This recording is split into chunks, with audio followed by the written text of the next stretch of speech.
take it real soon. You know we got what you need, baby, so take it, move along. I said we got what you need, honey, come and groove along. Come on. Rolling on the highway, you know. Wow! Come on, and groove along. Come on. Said babe, I said babe, oh honey, come and groove along. You gotta feel it, yeah, you gotta move along. Gotta feel it, feel it, feel it, feel. You gotta feel it, feel it, feel it, feel. You gotta feel it on the roadway. You gotta move along, baby. Gotta move along. I said, baby, you gotta move along.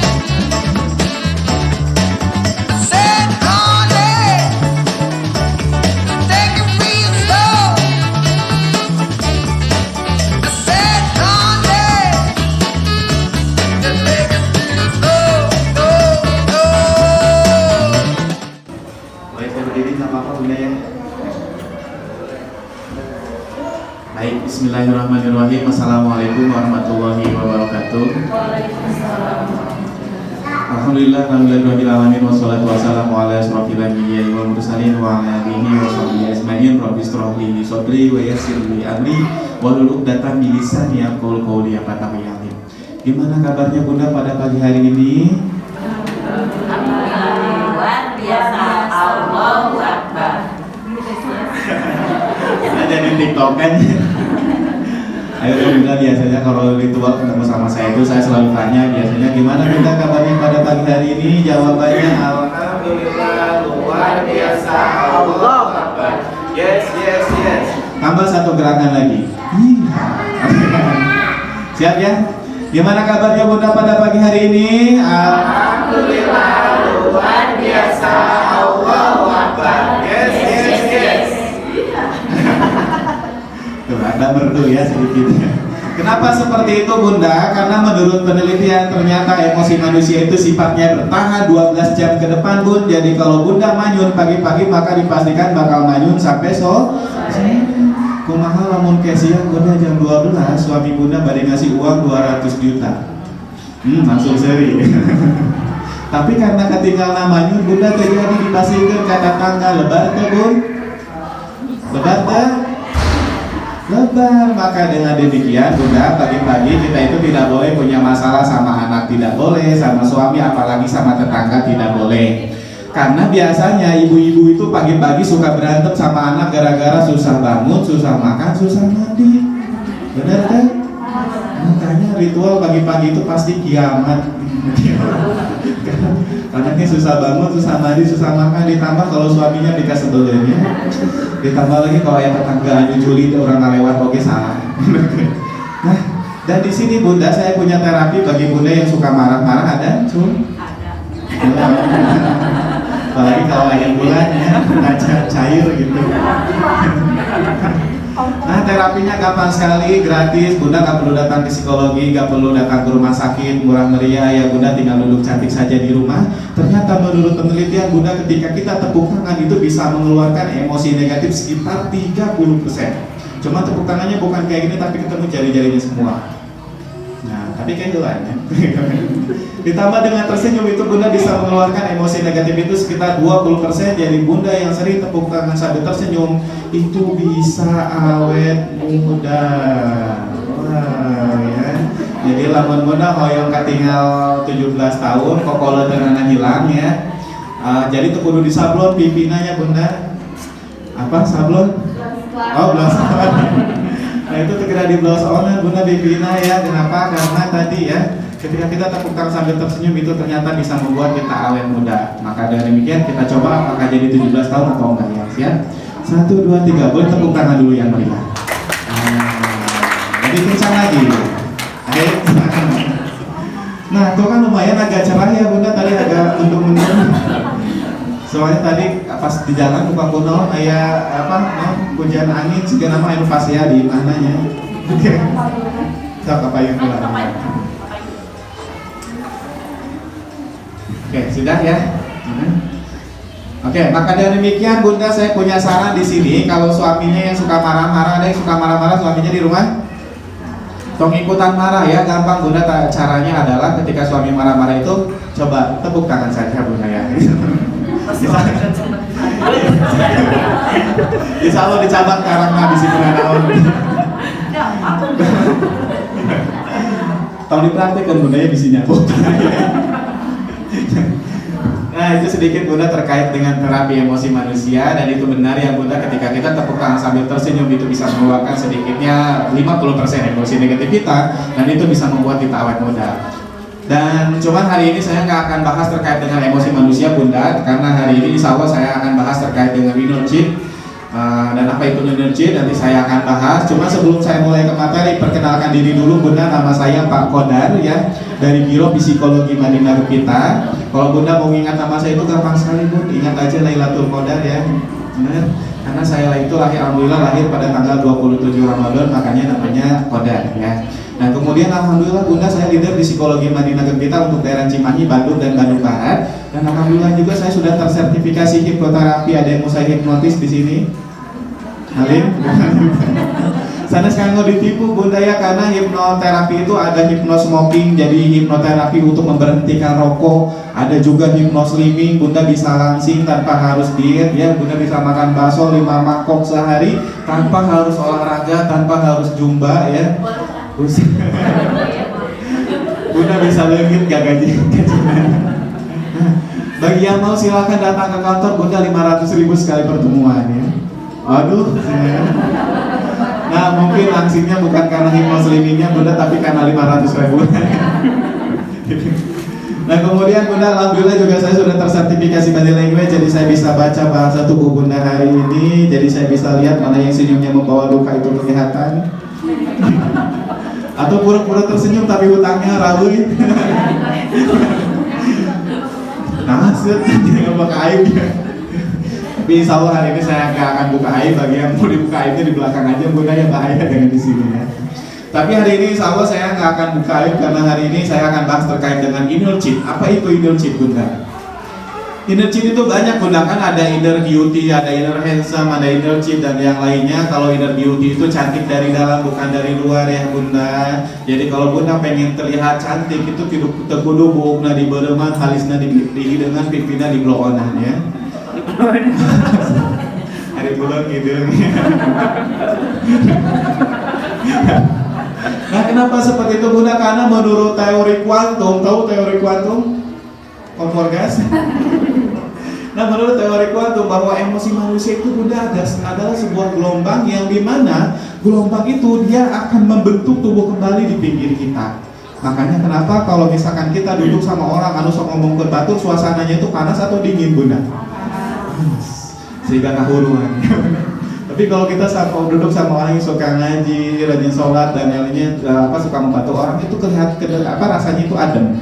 Kenapa seperti itu? Karena tadi menurut teori kuantum, emosi itu adalah sebuah gelombang yang dimana gelombangnya itu akan membentuk tubuh kembali di pinggir kita. Dan cantik atau jeleknya tubuh ini itu tergantung dari emosi yang Bunda keluarkan.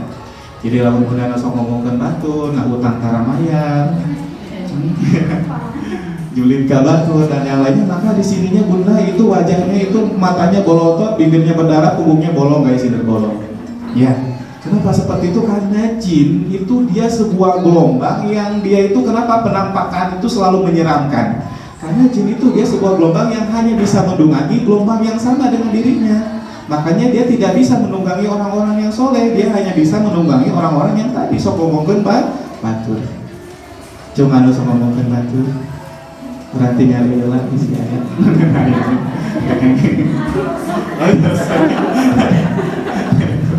Katamu tadi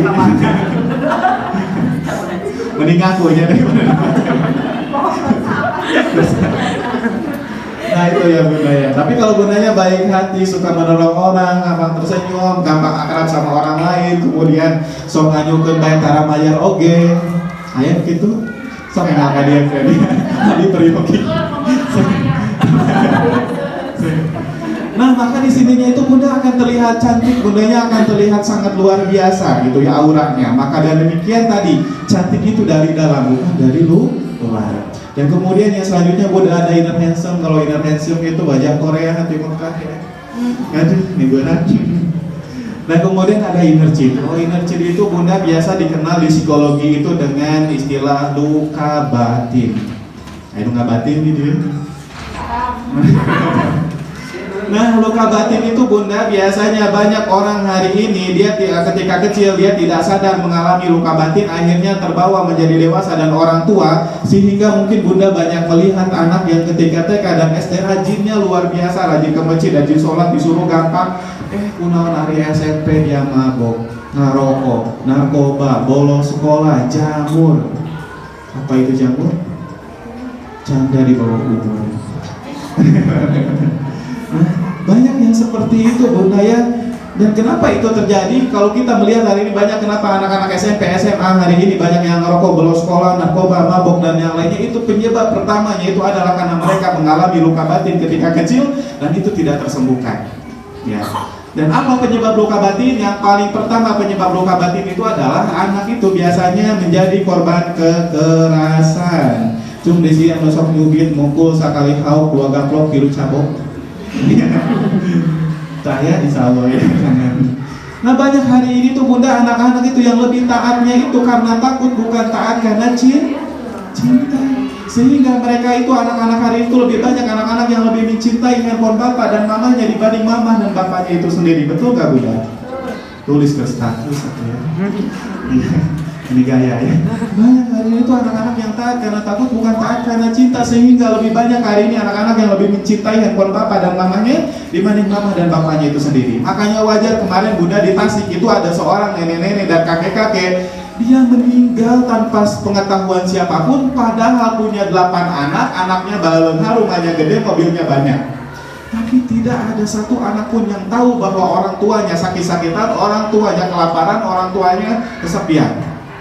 Kenapa itu terjadi bunda? Karena ketika kecil mereka terbiasa lebih mencintai handphone bapak dan mamanya, kemudian sudah besar mereka terbiasa lebih mencintai pekerjaannya dibanding orang tuanya. Ya. Toh padahal bunda kalau anak sudah taat karena cinta, makanya saya suka heran nih kalau bunda banyak yang nanya sama saya, Pak Kodar kenapa sih anak saya itu susah makan, susah sholat, susah mandi, susah belajar dan yang lainnya susah disuruh malah ngelawan. Bunda, kita pernah melihat kisah yang sangat luar biasa dari Nabi Ibrahim. Pada waktu itu Nabi Ibrahim meminta leher sama Nabi Ismail. Ya Ismail, aku diperintahkan untuk Tuhanku untuk memenggal lehermu. Tapi apa yang dikatakan oleh Nabi Ismail? Ya ayahku, kalau memang itu perintah Tuhanmu maka lakukanlah. Kalau anda sudah taat karena cinta bunda, jangankan disuruh sholat, jangankan disuruh makan, jangankan disuruh mandi, leher pun akan dia kasih ke orang tua. Benar gak bunda? Tapi kebanyakan hari ini kenapa banyak anak-anak dari kita itu dipapatahan nyalawan, disuruh sholat, disuruh makan, kenapa? Karena tadi banyak hari ini tuh anak-anak yang lebih taatnya itu karena takut, bukan taat karena cinta. Maka dari demikian bunda, didiklah anak kita itu menjadi taatnya itu karena cinta, bukan taat karena takut. Bagaimana pak caranya? Sederhana sekali bunda, yaitu dengan cara skin hanger. Apa itu skin hanger bunda? Gaya ya volunteer dia jadi apa skin hanger? Duh, kita kemana apa suami bunda teh kalimat apa namanya rasanya skin hanger teh bunda, skin teh kan glowing, lamun hanger teh gantungan baju, berarti gantungan baju anu glowing. So saya di pasar saya sana bunda ya, skin hanger itu adalah sentuhan nyaman di bagian kulit. Nah, apa maksudnya pak? Bunda, ini ada ceritanya. Kemarin itu ada anak kelas 1 SMP, dia ketangkap sama BNN. Kira-kira BNN itu apa? Badan Narkotika Nasional. Sudah jelas berarti dia berhubungan dengan narkotika atau narkoba. Jadi si anak kelas 1 SMP ini dia terbukti menjadi seorang pengedar narkoba bunda, padahal kelas 1 SMP. Nah karena ketangkep, diceklah air pipisnya, ternyata anak ini itu negatif narkoba atau tidak mengkonsumsi narkoba sama sekali, padahal seorang pengedar. Kemudian dicek silsilah keluarganya, ternyata anak ini anak orang kaya, rumahnya gede, mobilnya banyak. Menurut keterangan ayahnya, semua keinginan anak ini tuh selalu dipenuhi. Nah, kira-kira buat apa dong anak ini nyadarin narkoba, Bunda? Cari perhatian atau cari pahala, Bunda? Kalau cari pahala di masjid. Nah, ternyata Bunda, karena kami bingung pada waktu itu kenapa anak ini nyadarin narkoba, kemudian kami suruh anak ini bertemu sama si om-om yang nyuruh ngedarin narkobanya. Ternyata om-om yang nyuruh ngedarin narkobanya itu adalah orang Australia. Ya, menurut keterangan dia, orang Australia ini, dia parenting dulu 3 bulan Bunda sebelum beraksi ngedarin narkoba, dengan harapan bisa merangkul anak-anak yang galau sehingga bisa dimanfaatin untuk ngedarin narkoba. Nah, orang Australia, Bunda, dia berniat untuk mengedari narkoba aja sampai parenting 3 bulan khusus. Sedangkan kita pengen anak kita soleh-soleha, pengen anak kita jadi guru, jadi dokter, jadi polisi, jadi tentara di masa depan. Sabar tahun sekali parenting gitu ya. Halo, nemehan Pak. Jadi pedawe sama biaya. Nah, kenapa seperti itu, Bunda? Kenapa sih orang Australia ini sampai parenting dulu 3 bulan, Bunda? Dan apa yang dilakukan orang Australia ini ketika ketemu sama si anak ini di sebuah mall itu, Bunda? Yang paling pertama yang dilakukan oleh orang Australia itu adalah si orang Australia ini nepuk sama anak ini 3 kali. 1, 2, 3. Kemudian yang kedua, si orang Australia ini nanya, sayang, kamu bahagia gak hari ini? Lalu apa, Bunda, reaksinya setelah itu? Si anak ini nangis-nangisnya, kemudian meluk omnya, dan si anak ini berkata bahwa hanya om yang paham saya, hanya om yang tahu saya.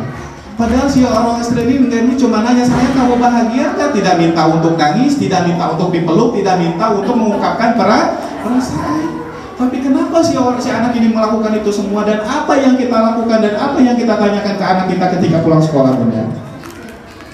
Loh, lamun budak pulang sekolah, nah orang kali pertama ditanyakan belajar apa hari ini? PR mana? Ya, kamu di Cimahi mah lebih parah lagi, Bunda. Tupperware mana? Oh, hari ini tuh lebih takut kehilangan sendok Tupperware-nya, Bunda, dibanding suku anaknya. Ini lagi. Saya sampai geleng-geleng, Bunda, ya. Ada orang tua yang seperti itu. Dan bayangkan, Bunda, hari ini kalau Bunda punya suami, dia ngojek, papanasan, kehujanan, kelaparan, masuk angin. Ketika dia ngojek, dia berharta rela menahan lapar demi uang, demi sedikit makanan dan uang yang ingin dia bawa ke rumah untuk membahagiakan anak dan istrinya. Tapi apa yang biasanya sering Bunda tanyakan ketika suami pulang kerja? Pendapatan mana tukang panci nagih 3 bulan? Wajar tuh Bunda lamun nyarekan. Wajar tuh Bunda lamun nyarekan. Wajar tuh Bunda dia lamun marah. Wajar. Kenapa? Karena dia sudah menahan lapar dari seharian, dia sudah masuk angin, kehujanan, kepanasan. Mungkin di jalan dia mau tabrakan, Bunda. Mungkin di jalan dia dicarekan kubatur, Bunda. Dia menahan itu semua hanya untuk sedikit makanan dan uang yang ingin dibawa ke rumah untuk membahagiakan istri dan anaknya. Pulang-pulang bukan ditanya, sayang, kamu bahagia hari ini? Tapi dalam begitu asa garet ya gitu. Itu ada gitu ya. Tadi nomor aja gitu ya, tadi dicabak karena panas. Datang lagi gitu. Dan itu harus dibiasakan, Bun. Itu kata-kata yang sederhana yang kita semua tahu dan kita semua bisa mengucapkannya, tapi ketika dipraktekkan sulitnya luar biasa. Padahal itu efeknya itu sangat luar biasa, Bunda, sangat ajaib. Seorang Australia ini aja ketika dia nanya sama anak ini, sayang, kamu bahagia gak hari ini? Anak ini sampai melakukan TPA, nangis, meluk omnya, kemudian mengungkapkan semua perasaannya. Makanya ketika anak kita pulang sekolah, yang paling pertama kita tanyakan itu, sayang, kamu bahagia gak hari ini? Jangan nanyain dulu tadi sekolah nanaonan, jajan sabarang hal, jajan naon wae, di sekolah aja bubur nanaonan unggul, PR mana? Wajar anak Bunda tadi taatnya itu karena takut, bukan taat karena cinta. Nah, kemudian Bunda tepukan pundak itu di teknik hipnoterapi nggak ada teknik menghipnotis orang dengan menepuk pundak. Karena pundak itu yang menurut penelitian itu adalah titik kenyamanan, titik harga diri, dan titik kepercayaan. Jadi ketika kita ngobrol sama teman kita atau sama anak kita disentuh bagian pundaknya, dia akan nyaman, dia akan percaya. Maka apapun yang kita inginkan, dia akan lakukan. Ya. Makanya kalau kita ngobrol sama anak kita atau suami kita tuh sentuh bagian pundaknya, pundak, karena itu adalah titik kenyamanan dan titik kepercayaan. Jelas ya? Kalau orang sudah nyaman dan percaya, maka apapun yang kita inginkan dia akan melakukan. Maka dengan demikian bunda, titik skin hanger buat anak laki-laki itu ada di telapak tangan, pundak, punggung. Ada 3 ya, telapak tangan, pundak, punggung. Kalau anak perempuan itu ada di telapak tangan, pipi, punggung, perut. Nah itu adalah titik skin hanger buat anak perempuan dan anak laki-laki. Karena menurut penelitian bunda, anak yang kekurangan skin hanger di masa kecil, dia akan tumbuh menjadi anak yang negatif thinking sama emosional. Makanya kunaon hari ini anak bunda ketika jajan itu pengen foktololong, gampang nangis, sensitif, pundungan, kemudian lewek lain dan yang lainnya. Itu karena dia berdebong atau karakternya kepes mengel ya, bukan kayak gitu, tapi karena ini si anak itu kekurangan skin hanger bunda, sentuhannya mah di bagian kulitnya. Dan yang harus menyentuh atau men-skin hanger anak itu seharusnya adalah bapaknya, bukan emaknya. Kenapa? Karena yang ngasuh anak itu seharusnya bapaknya bun. Aduh, ini aktor ya dikiakan Kenapa seperti itu bunda? Karena anak di bawah 7 tahun itu biasanya 100% mereka menggunakan emosi. Makanya tadi wajar lah menghoyong kokorolong, nangis, rewel, manja dan yang lainnya. Kenapa? Karena di bawah 7 tahun itu anak-anak itu biasanya 100% menggunakan emosi. Makanya wajar ketika anak lahir dari perut bunda, yang paling pertama dia lakukan apa bunda? Nangis atau minta sebelah? Nah, kenapa seperti itu? Karena memang di bawah 7 tahun itu anak itu 100% menggunakan emosi. Dan sedangkan ibu-ibu itu bunda fitrahnya bawaan lahirnya itu 80% pakai emosi juga. Kabayang emosi siga kumaha bunda sudah kahuruan. Aja lamun dari pagi sampai sore itu pas saya ada budak teh gitu ya. Kenapa seperti itu? Karena emosi emosi. Tapi lamun bapak bunda 80% laki-laki itu fitrah bawaannya itu pakai logika, pakai akal, fokus di solusi bukan fokus di masalah. Makanya lamun ayeuna mudah nih jalan-jalan ke pasar Tumpah. Kemudian ningali anaknya mobil gede. Karena tinggal mobil gede kan dia nangis gugoretelan kan ya. Karena nangis dipangolikeun. Pas di rumah bunda dipotongkeun ban mobilnya kira-kira kumaha. Tuh bayangkeun lagi siapa molikeun deui. Lamun kemana gitu bunda, tapi lamun ke bapaknya dia ambil lem lagi tuh kan jalan lagi. Selesai masalah. Kenapa? Karena laki-laki itu biasanya fokus di solusi bukan fokus di masalah. Dan anak di bawah 7 tahun bunda mau itu anak perempuan mau itu anak laki-laki, mereka itu butuh peningkatan atau penumbuhan logika. Dan penumbuhan logika ini hanya bisa dilakukan oleh ayahnya. Jelas sampai sini? Kemana? Kawin deh ya.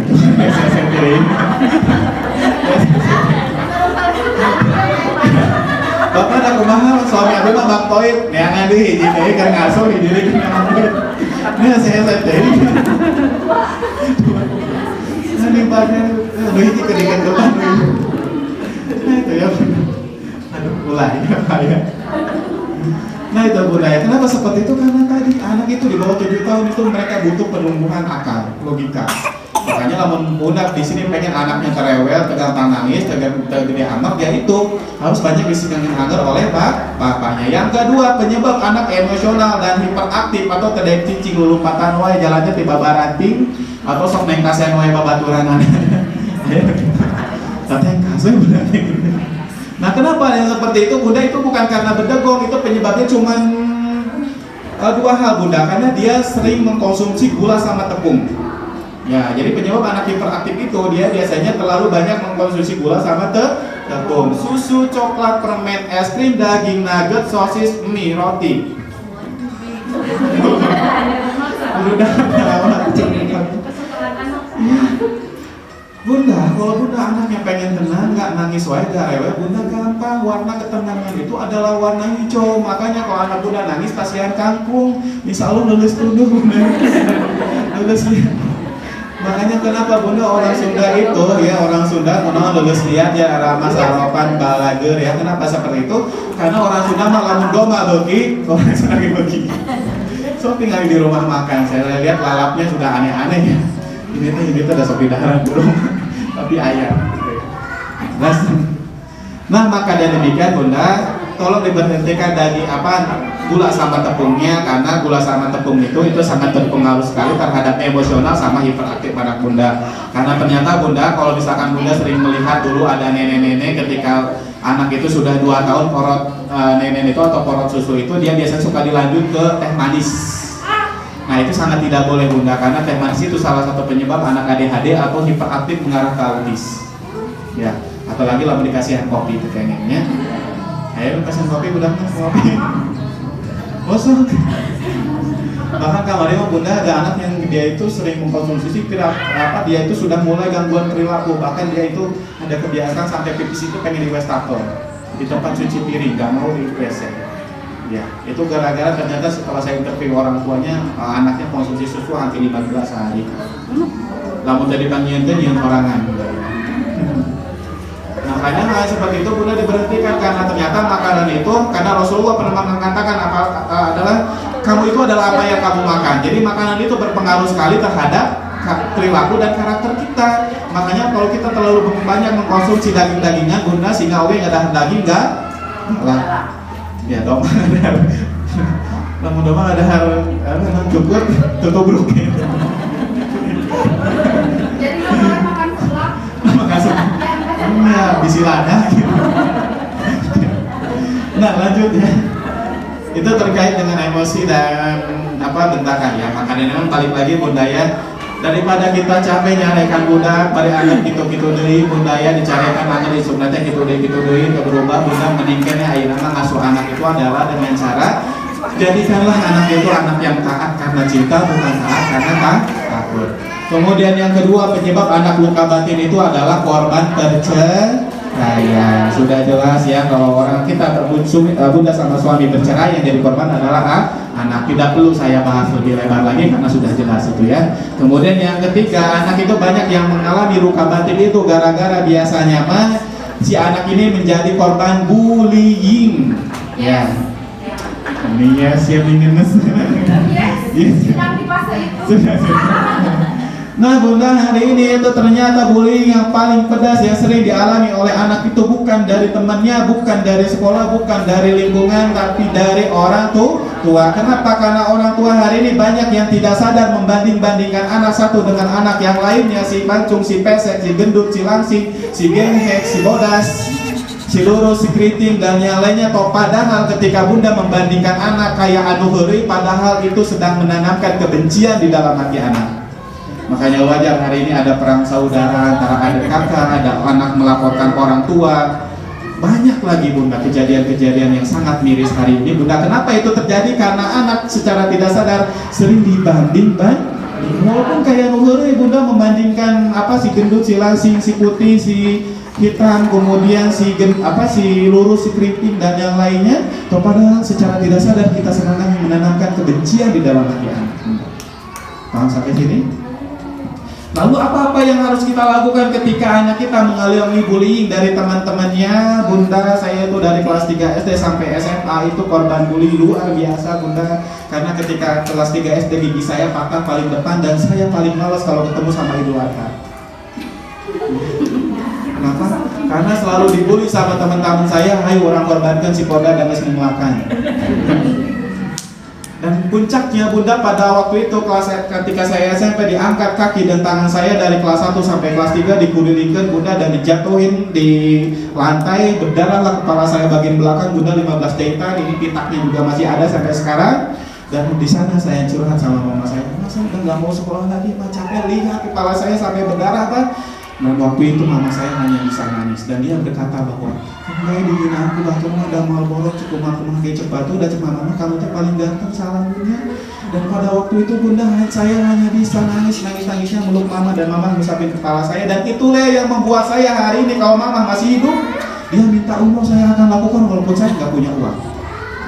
Kenapa mama saya pada waktu itu berkata seperti itu? Bukan ngalabrak teman saya yang membuat luka saya kepala saya berdarah. Dan pada waktu itu mama saya juga menangis bunda, karena orang tua mana yang ridho ketika melihat anaknya dibully sampai berdarah kepalanya bunda. Kalau itu terjadi sama bunda, apa yang akan bunda lakukan? Mending gelut kayak. Tapi apa yang dilakukan mama saya pada waktu itu bunda, pada waktu itu mama saya mampu laporin ke polisi bunda, tapi dia tidak melakukan itu. Dan dia berpesan sama saya, kamu harus menyelesaikan masalahmu sendiri, karena di masa depan kamu akan menghadapi masalah yang jauh lebih berat daripada masalah yang kamu hadapi sekarang.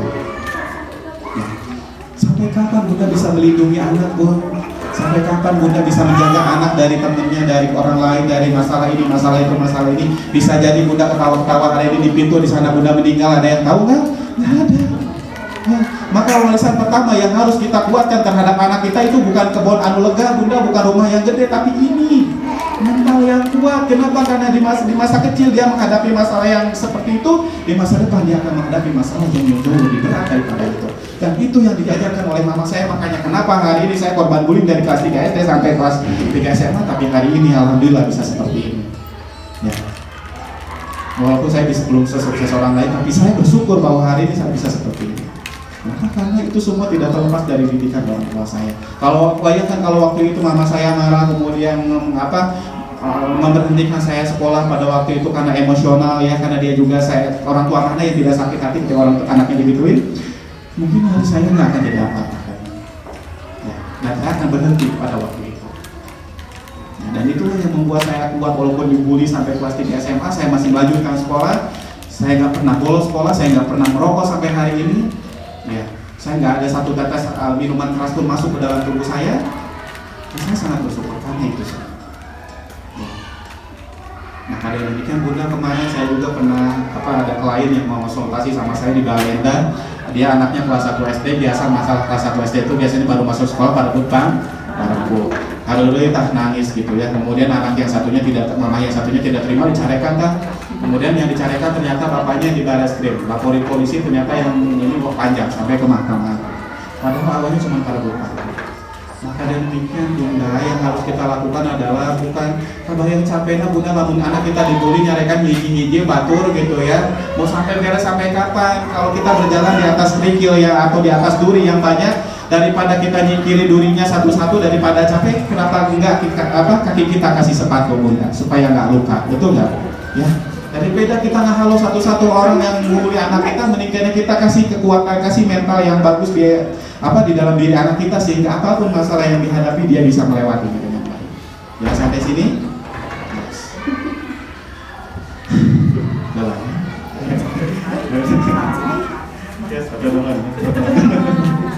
Tegedah. Lanjut ya bunda ya. Nah bunda, dan kemudian yang selanjutnya apa nih Pak, efek dari luka batin yang tidak tersembuhkan ketika kecil, yang itu terbawa menjadi dewasa dan orang tua. Yang paling pertama, efek dari luka batin yang tidak tersembuhkan itu biasanya bunda itu akan menimbulkan gangguan kejiwaan. Dan ini gangguan kejiwaan ini itu biasanya sering diidap oleh orang tua. Dan kalau orang tuanya sudah mengalami gangguan kejiwaan bunda, maka itu akan ditularkan kembali ke anak-anaknya. Ya, maka dan demikian yang paling pertama gangguan kejiwaan yang sering ada di anak bunda itu adalah minum. Buat teh Maya.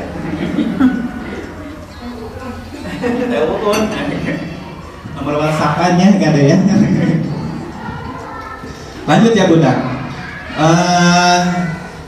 Yang paling pertama gangguan kejiwaan yang sering diidap oleh orang tua itu adalah ada gangguan kejiwaan paranoid.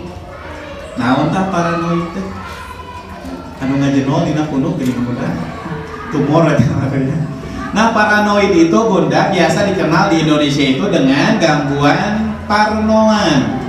Namun parnoan berarti banyak ketakutan. Jadi ngamam jengkol, sieun asam urat, ngamam asin, sieun darah tinggi, beureum sieun teu beunta deui. Suami gawe sieun kawin deui. Kumaha atau bunda mendingan emang hidup yang gitu. Nah, banyak hari ini yaitu orang tua yang mengidap gangguan paranoid atau banyak ketakutan berlebihan gara-gara ketika kecil dia diasuh sama nenek atau kakek yang usianya 50 tahun ke atas. Ya, cuma nusok nitipkeun bunda. Anak itu bunda titipan dari Allah Subhanahu wa taala bunda. Kalau anak itu titipan, kenapa dititipin lagi? Apakah Allah teh salah nitipkeun gitu? Nah Salah bunda, kenapa? Bukan salah nenek atau kakeknya bunda, tapi secara psikologis usia 50 tahun baik untuk nenek dan kakek itu biasanya mental sama fisik itu sudah berkurang. Sudah waktunya istirahat, bukan lagi ngasuh anak yang berat bunda.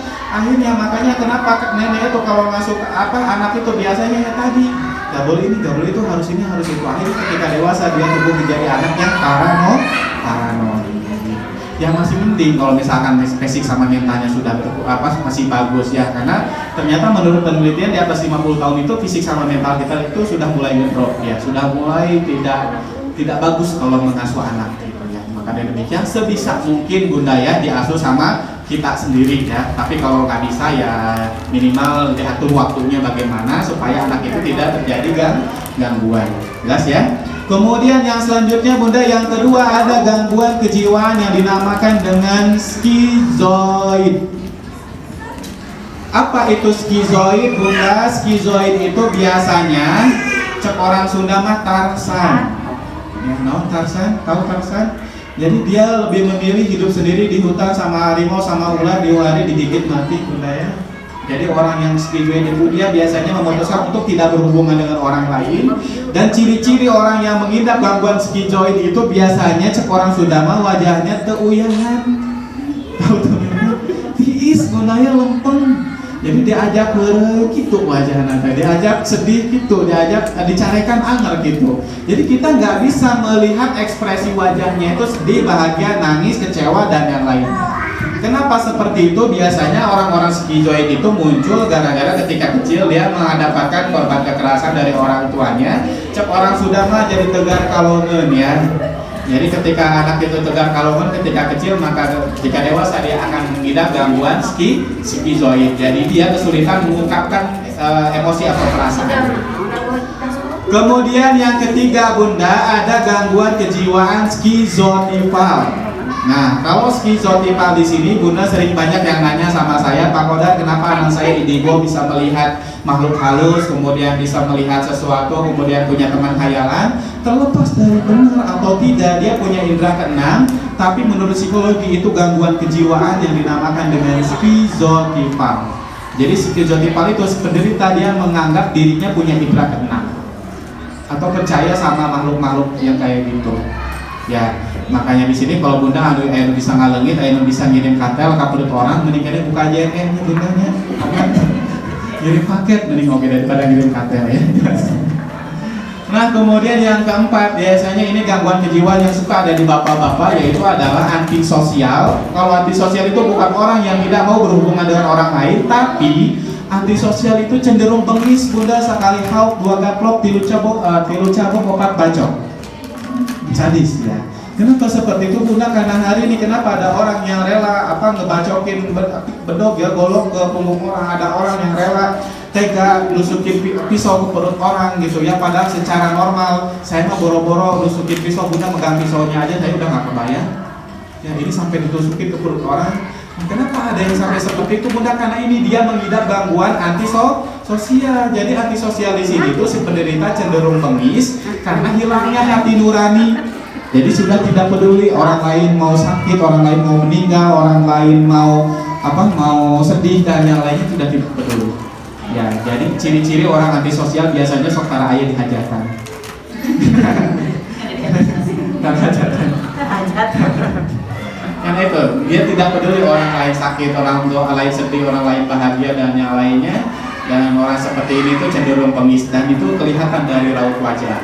Dan bedanya antara antisosial dan psikopat, kalau psikopat itu biasanya perbedaannya, kalau psikopat mah dari raut wajah dia orang baik, orang ramah, kemudian suka tersenyum, gampang bergaul, suka menolong orang, tapi di rumah dia koleksi kepala orang. Itu bedanya. Itu kalau psikopat mah kelihatan baik, tapi kalau antisosial mah bedanya memang dari raut wajah udah kelihatan bengis atau sadis. Jelas ya sampai sini? Kemudian yang selanjutnya ini ada gangguan kejiwaan yang sering diidap oleh ibu-ibu, yaitu adalah histrionik. Kalau histrionik itu biasanya bunda, si penderita cenderung berpenampilan glamor. Ya, jadi lamun kita sekarang bawa relakan kayak gini kan. Beli kecap berinom gitu ya, segala dipakai, segala Dan orang yang seperti itu biasanya mengidap gangguan histrionik, dan paling sederhananya orang yang histrionik itu biasanya berpenampilan serasi dari kerudung sampai sepatu sama. Aduh. Kenapa seperti itu Bunda? Karena warna yang paling bagus dikenakan oleh kita, yang paling bagus untuk gelombang emosi itu adalah 3 warna dikombinasi sekaligus Bunda, bukan yang serasi dari kerudung sampai sepatu sama. Kenapa? Karena tadi itu akan berpengaruh terhadap gelombang emosi kita. Jadi lamun kami acuh teh kerudungnya warna hitam, bajunya warna putih, celananya warna pink. Siapa disensorikan ya? Ulangi begitu tengok. Karena warna itu Bunda ada artinya, di ubun-ubun, di sini ada warna ungu, itu bukan warna terong-terongan Bunda, ya. Apalagi terong dicabein, mau terong dicabein balorong. Itu bukan warna terong-terongan, tapi warna ungu itu adalah warna religius. Wah, bagus ya. Kemudian di kening di sini ada warna biru dongker. Warna biru dongker itu warna ketelitian, dan biasanya orang yang dongker itu cenderung hemat menuju pelit. Lamun udunan kaliwat teh batur mah 50.000, ieu mah 5.000. Nah, kemudian di sini ada kuning di tenggorokan, itu adalah warna kecerdasan rasional. Jadi kuning itu bukan ngambang Bunda, itu adalah kecerdasan rasional. Makanya kenapa kuning itu bukan ngambang tapi kecerdasan rasional. Kemudian di dada di sini ada warna hijau, itu adalah warna ketenangan. Makanya tadi banyak anak yang emosi itu banyak yang hijau-hijau.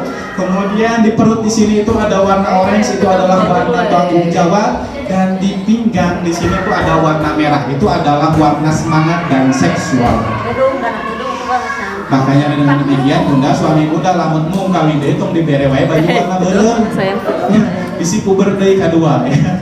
Kenapa seperti itu Bunda? Karena saya melihat banyak anak di bawah 7 tahun hari ini, mereka sudah tahu pacaran, sudah tahu mana yang cantik, sudah tahu yang mana yang ganteng. Bahkan anu paling miris mah Bunda, orang tuana tos bebesanan. Ayah dino sih bebesan. Aja deh. Kenapa banyak anak yang seperti itu Bunda? Yang paling pertama, kenapa anak di bawah 7 tahun syahwat seksualnya meningkat? Karena biasanya sering dipakai baju warna merah. Yang kedua, ketika anak sudah 2 tahun ke atas, mereka sering tidur sama mamahnya. Cung, yang masih tidur sama mamahnya di atas 2 tahun. Masih? Bunda, di atas 2 tahun anak itu harus mulai dipisah tidurnya. Kenapa seperti itu? Karena ketika anak tidur, matanya merem, otaknya selalu aktif, dan otak ini mampu merekam kejadian apapun yang ada di sekelilingnya. Ayo, tak begitu. Ya. Makanya Bunda, jangan pernah melakukan hubungan seksual di pinggir anak. Minum siapa? Bunda ngalingkeun lamun bade ngalakuan hubungan seksual teh ngeuleuk kana kursi mangga, ka dapur mangga ya dina kompor, lamun duduk. Di jamban mangga kumaha pada abi mah mobilna mun sakit kituna. Jadi anakna ka teras geus Bunda namanya. Beres leungit ka Bunda. Kenapa seperti itu Bunda? Karena ketika anak tidur matanya merem, otaknya selalu aktif, dan otak ini tuh mampu merekam kejadian apapun yang ada di sekelilingnya. Makanya sangat tidak dibolehkan orang tua melakukan hubungan seksual di pinggir anak, karena inilah mungkin penyebab hari ini banyak sekali anak-anak yang hamil di luar nikah, anak-anak yang janda di bawah umur, dan yang lainnya. Bukan karena mungkin pergaulan lingkungan, bukan karena tontonan, dan yang lainnya, bisa jadi karena ini. Karena dia sering merekam kejadian hubungan seksual udah sama suami. Aduh, nah jadi terlalu gitu. Makanya yang masih melakukan pembatasan istighfar dulu. Karena itu sangat berpengaruh sekali Bunda ya. Itu terkait dengan seksual anak. Kemudian yang selanjutnya Bunda, ada warna pink. Kalau warna pink itu adalah warna keceriaan, dan ada warna hitam, putih, abu, coklat, itu adalah warna yang bisa menguras sifat egois, was-was, dan cemas. Makanya kenapa kain ihram ketika kita hajian itu warnanya putih. Kenapa seperti itu? Karena ketika kita hajian sudah tidak ada lagi si kaya, si miskin, si mobil banyak, si mobil sedikit, si rumah gede, si mobil si rumah kecil, dan yang lainnya sudah tidak ada yang kayak gitu. Semuanya sama. Mau si kaya, mau si miskin memakai 2 helai baju. Ya tidak ada, karena si kaya jadi 5 helai enggak ada. Ya, semuanya sama, 2 helai saja, warnanya putih. Kenapa seperti itu? Karena tadi ya itu bisa menguras sifat egois, was-was, dan cemas di manusia itu. Jelas sampai sini? Ya. Nah kemudian yang selanjutnya Bunda, nah ini juga yang paling berbahaya dari orang histrionik itu selain dia berpenampilan glamor itu adalah biasanya suka membesar-besarkan masalah sepele. Orang ngaliwat oke salah tadi ya, orang teh tekang aja tadi teh micen naon cakang cau tekang aja atau kita murah. Wah gitu ya nanti ngapang nanti KKR PKF asal terbunuh gitu ya. Banyak orang-orang yang kayak gitu, kenapa seperti itu? Karena dia mengidap gangguan histrionik. Dan orang histrionik itu selain dia cari perhatian dengan berpenampilan glamor, yang paling berbahaya dia sering membesar-besarkan masalah sepele. Kemudian yang kedua yang selanjutnya ada gangguan kejiwaan yang masih sering ada di ibu-ibu, yaitu adalah narsistik. Narsistik itu bunda sana satu TikTok, sana satu selfie wae, tapi narsistik di sini itu biasanya dia menganggap bahwa tidak semua orang layak menjadi temannya. Isi SMA geng-gengan, cung, garang tinggali di Singapura mending aku. Jadi banyak hari ini yang menganggap tidak semua orang layak menjadi temannya. Pada akhirnya mah Adi mah lamun ngaliwat tapi pengen jeung Siti karena Siti mah geulis mereka bawakeun geulis. Anya anu ngaliwat teh saya mah pengen jeung Ci Iro karena Ci Iro mah beunghar mereka bawakeun beunghar. Ada yang kayak gitu? Banyak udah anak ada demikian. Hari ini tolong nggak boleh ada geng kelas A, geng kelas B. Lamun ada seragam teh tong imah kelas A, kelas A, kelas B, kelas B. Karena inilah penyebabnya Bunda hari ini banyak sekali orang-orang yang sudah bimbingan itu. Kemarin Bunda sampai di ujung Berung ya, ada ada TK Bunda tawuran. TK ini mah bukan SD, bukan SMK, TK. Ini benar Bunda ya, kisah nyata. Itu laporan dari teman saya di cabang ujung Berung itu kemarin ada TK, 2 TK yang saling berdekatan tawuran. Bunda kabayang tuh, Bunda TK tawuran. Lumpatna siga kumaha? Oh batul lah lumpat ya. Tadi pas ngalung kan karena ini cukup. Nah, saya sampai miris kenapa bisa banyak anak-anak yang kayak gitu, karena mungkin itu. Ya, karena tadi ya dia orang tuanya mengidap gangguan narsistik, geng-gengan, akhirnya itu ngaruh ke anak ya, ditularkan lagi ke anak sehingga anaknya pun sama geng-gengan. Akhirnya terjadilah tawuran antara mereka. Seanehnya. Dan itu tidak pernah terjadi, hanya satu-satunya. Nah kemudian yang selanjutnya Bunda, ini juga masih suka ada di ibu-ibu. Ini gangguannya apioden. Kalau apioden itu biasanya penderita cenderung bergantung sama orang lainnya dengan sangat tinggi. Akhirnya biasanya banyak seorang istri yang dia rela meninggalkan suami, anak, orang tua, keluarga dan yang lainnya hanya demi pacarnya. Bobogohan deui, itu padahal suaminya beunghar, leuwih beunghar di pekabogohna, tapi dia rela meninggalkan suaminya, meninggalkan anaknya, meninggalkan keluarganya hanya demi pacarnya. Dan itu pernah viral ya. Halo. Dan kemudian yang selanjutnya Bunda ada dependent. Kalau dependent itu Bunda biasanya dia itu sebaliknya tidak butuh sama orang lainnya tinggi. Dan yang paling berbahaya dari gangguan kejiwaan itu ada obsesif kompulsif. Obsesif kompulsif itu di mana penderita biasanya perfeksionis, menganggap apa yang dia rencanakan itu harus terjadi. Ya. Dan banyak orang bunuh diri itu gara-gara ini, gara-gara penyakit perfeksionis yang menganggap ketika apa yang dia rencanakan itu harus terjadi. Makanya kemarin Bunda saya punya teman, orangnya baik, ramahnya luar biasa, suka menolong orang. Kemudian tapi ketika dia menikah 2 minggu setelah menikah dia gantung diri di kamar. Karena mungkin yang dia bayangkan ketika menikah itu adalah kayak India ya, joget-joget di mana masih, kemudian kayak Korea jalan-jalan ke hotel dan yang lainnya, tak apa lu namun dia kreasi gak kemana, dia kreasi kemana. Jadi akhirnya apa yang dia pikirkan, mungkin apa yang dia rencanakan tidak sesuai dengan kenyataan. Akhirnya dia menekat mengakhiri hidupnya dengan cara gantung diri di kamar, padahal usia pernikahannya baru 2 minggu. Kadet suami Bunda bisa tertekan, akhirnya balik-balik. Nah itu Bunda terkait dengan gangguan kejiwaan yang ada di orang tua. Dan kemudian kalau ini tidak tersembuhkan, biasanya ini akan ditularkan kembali ke anaknya. Maka cara menyembuhkan gangguan kejiwaan itu adalah salah satunya dengan cara bonding. Bonding itu Bunda dimana 1 minggu sekali Bunda harus menyisihkan waktu sendirian, tanpa anak, tanpa suami. Jadi anak sama suami yang paling gede sampai yang paling kecil itu disuruh pergi. Tapi tong dititah kawin deui ya. suruh pergi misalkan ke mertua atau ke orang tua, disuruh jalan-jalan, kita sendirian di rumah tapi tong nyusuhan bunda. Bundanya duduk cantik di kamar, minum teh, kemudian nonton India sama Korea ya. Dan apa layangan putus nih, ada yang putus. Nah kemudian setelah itu bunda berbicara dengan diri sendiri versi anak-anak. Jadi kalau bunda ketika anak-anak sering dipanggil Ice, panggil Ice, kamu sudah besar, kamu sudah punya anak, punya suami, sudah dewasa dan yang lainnya.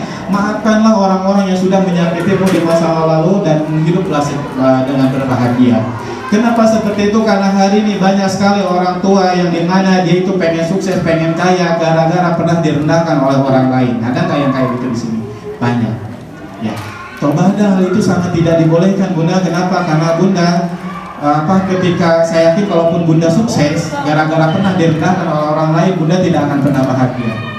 Ya, bunda akan selalu tertekan seumur hidup karena bunda menjadikan dasar kesuksesan itu adalah kesakitan di masa lalu. Makanya maafkanlah orang-orang masa lalu yang pernah menyakiti kita hari ini sehingga kita berdamai dengan diri sendiri supaya apapun yang terjadi sama kita hari ini, mau kaya mau enggak, kita tetap bisa hidup dengan bahagia. Jelas sampai sini bunda? Ya, itulah yang dinamakan bonding. Karena bonding itu tujuannya adalah berdamai dengan diri sendiri dan orang lain sehingga apapun yang terjadi pada diri kita, kita tetap menjadi orang yang bahagia.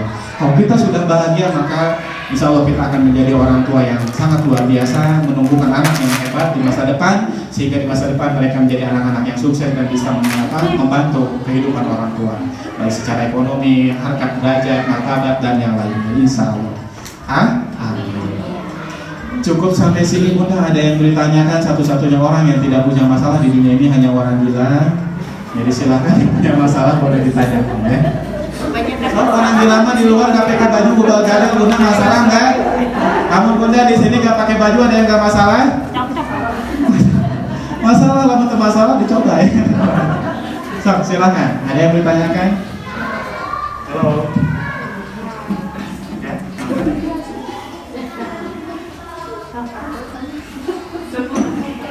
Ya silakan bunda. Kalau misalkan kita mau meningkatkan rasa percaya diri anak, apa kita harus berbahasa kayak gimana selain kayak tadi kayak tepuk pundak bilang ke anak kayak gitu. Saya tuh udah ngasih tahu kan itu ya, tapi perasaannya anak saya kayak terus kadang gitu.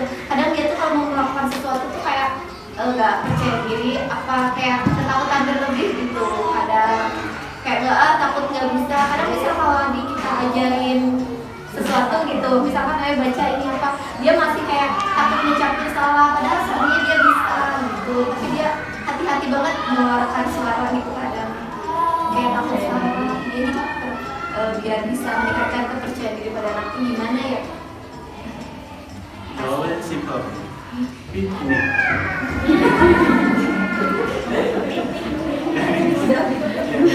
Jadi bunda, kenapa banyak hari ini itu jago kandang, hari di rumah hati, hari di sekolah cicingan, siga cacingan, hari jeung mama bawel, hari jeung guru jadi diem dan yang lainnya. Banyak anak-anak yang seperti itu bunda.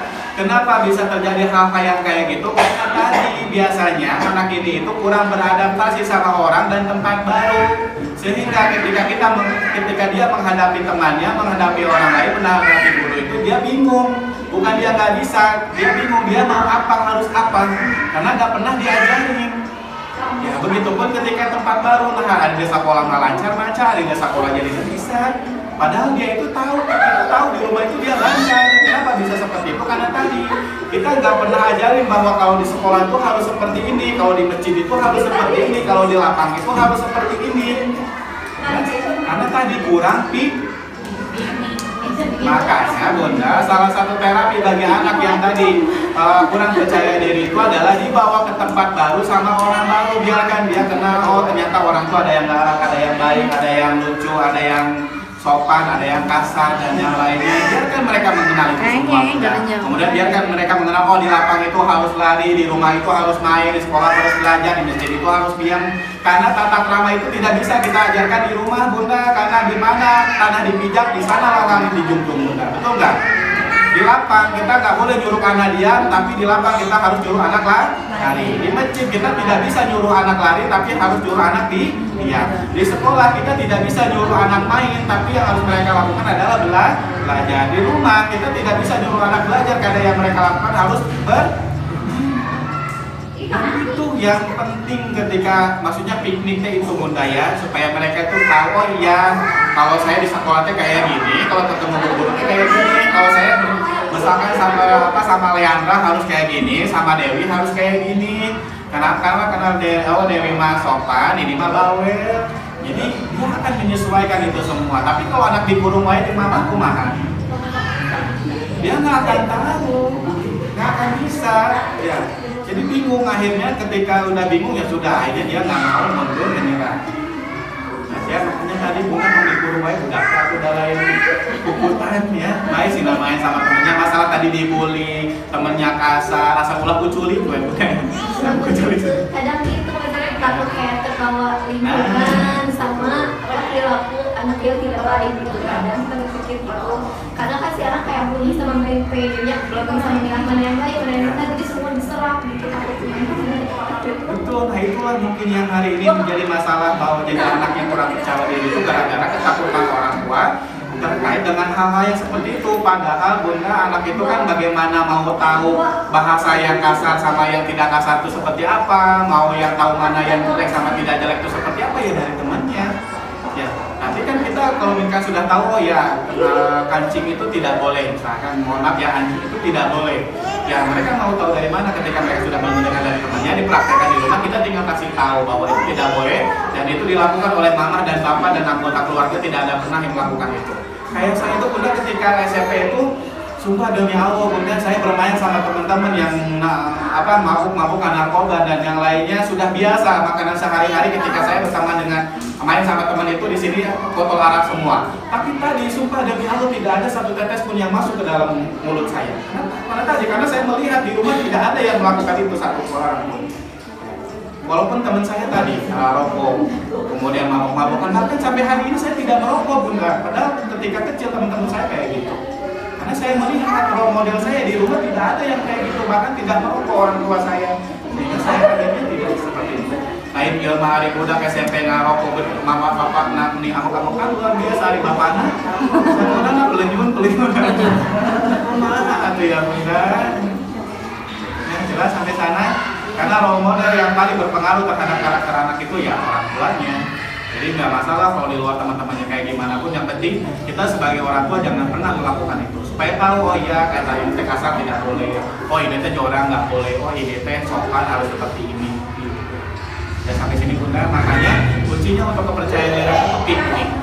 Ya yang kedua mungkin bisa pakai buah-buahan warna merah sama orange, itu juga berpengaruh. Cuma yang paling besar piknik. Makanya kayak warna-warnanya. Nggak piknik. Ayo, ada yang lain? Halo, ada yang mau tanyakan anaknya susah makan nasi, main HP wae, pipis di kasur. Halo. Tuhnya dia sering. Abi lu nanya, abi lu nanya. Jajan terus. Jajan jauh di kumaha. Sangat terus. Lu enak kenapa jawab? Baik, bagi anak muda di sini yang kesulitan makan nasi, nggak suka makan sayuran, kemudian anak muda main HP dan yang lainnya, terapinya itu sederhana bunda dengan cara sleep therapy, yaitu berbicara dengan anak ketika tidur. Jadi kalau kita mau nasehatin anak-anak yang gede amat, anak yang nggak mau belajar, anak yang susah disuruh sholat, anak yang ketika sehari-harinya mencahin piring wae dan yang lainnya, bunda tolong dicarikan pas dia lagi sadar. Kenapa? Karena percuma bundanya nyarekan, capek iya, nurut enggak, besoknya gitu deh, betul kan? Kenapa? Karena otak manusia itu ada penghalangnya bunda, ada temboknya. Jadi lamun bunda ngasih informasi itu bakal ditentalin. Kayak misalkan hari ini sama bunda sok keluar duit 100.000 ewan, gancang aja nih. Gancang aja tuh. Tuh kan langsung dihalang, bunda langsung dihalau oleh tembok yang ini bunda. Kenapa? Karena menurut bunda itu tidak baik. Nah, begitupun anak, ketika bunda ngasih informasi itu akan dihalau sama anak karena ada tembok ini, dan tembok ini ternyata bunda itu akan terbuka lebar ketika setengah jam setelah si anak memejamkan mata. Jadi misalkan anak ini tidur nih setengah jam, kita hitung sampai setengah jam ini akan terbuka lebar, makanya mau tidur duluan bundanya. Soalnya mau tidur duluan ya kali pilih terus budak namanya jangan jebol lah. Nah, jadi ketika si ini setengah jam terbuka, bunda sana, tapi hanya satu masalah saja bunda tolong bantuin karena ibu-ibu mah biasanya nanti kasih mobil mau beres, ya mau matahan anak teh. Makanya satu masalah aja, misalkan deh besok mau main HP wae mama ningali mah, yes ya. HP tuh karena telinga udah bisi udah nggak apa. Jadi bunda dari pintu kamar juga nggak masalah, karena yang kita targetkan itu bukan telinganya tapi gelombang otaknya. Karena tadi matanya benar, otaknya selalu aktif. Dan otak ini mampu mereka kejadian apapun yang ada di sekeliling. Makanya tadi, besok nggak main HP lagi ya, besok mah suka makan nasi ya, besok mah suka makan kangkung ya.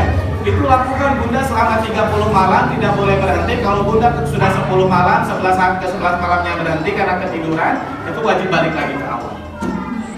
Ya, jadi harus konsisten. Dan itu sangat bagus sekali tadi anak bunda yang tadi suka main HP wae, kemudian apa? Susah makan nasi, susah makan sayur, kemudian susah disuruh, dan yang lain-lainnya, pipis di kasur, itu sangat bagus. Itu berlaku buat semua usia, baik untuk kakaknya ataupun bapaknya mangga ya, supaya dikawin dulu.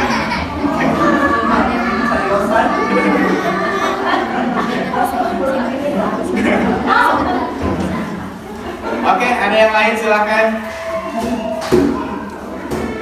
Kalau untuk main HP bunda tolong ya bun di sini berhentilah memberikan HP ke anak, karena tidak ada manfaatnya bunda. Kumaha tuh dapat bisi gaptek.